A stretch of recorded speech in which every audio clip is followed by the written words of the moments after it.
आज Doubtnut app download करें। Doubtnut पर अपने सभी गणित, रसायन विज्ञान, भौतिक विज्ञान और जीव विज्ञान के डाउट्स का करो सफाया।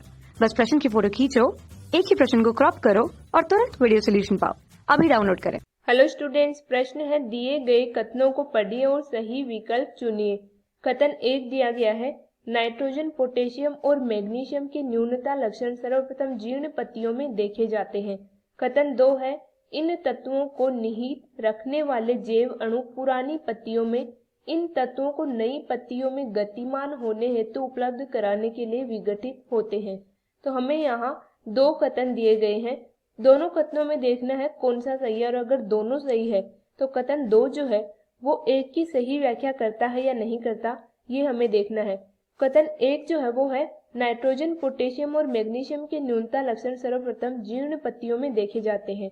तो ये यहाँ पे सही है, क्योंकि हमें पता है कि तत्व जो होते हैं, एसेंशियल एलिमेंट जो होते हैं, वो गति के आधार पे 2 प्रकार के होते हैं, यानी कि वो गति कर पाते हैं या नहीं, इसके आधार पे 2 प्रकार के होते हैं।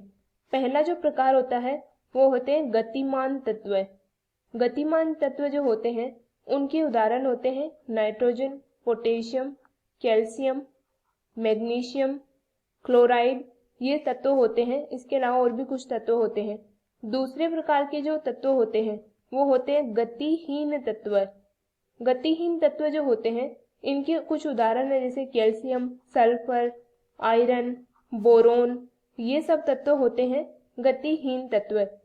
तो हमें यहाँ पे गतिमान तत्वों के बारे में बताया गया है। गतिमान तत्व जो होते हैं इनका मतलब ये है कि अगर पादप जो है उसमें किसी तत्व की कमी हो जाए, जैसे नाइट्रोजन की कमी हो जाए, तो उस कंडीशन में ये नाइट्रोजन जो है ये पुराने भाग में अगर उपस्थित है, ये पुराने पादप किसी भाग में या उत्तक में उपस्थित है, तो वहां से अगर नए भाग में कमी हो जाए तो वो यहाँ पे चला जाएगा नया भाग। इस प्रकार से तो गतिमान होने के कारण इनकी सर्वप्रथम जो कमी होती है, न्यूनता के लक्षण जो है वो पुराने भागों में देखे जाएंगे।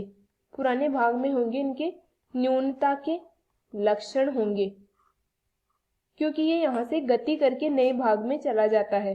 तो इस प्रकार से ये पहला कथन यहाँ पे सही है। दूसरा है, इन तत्वों को निहित रखने वाले जैव अणु पुरानी पत्तियों में इन तत्वों को नई पत्तियों में गतिमान होने हेतु उपलब्ध कराने के लिए विघटित होते हैं।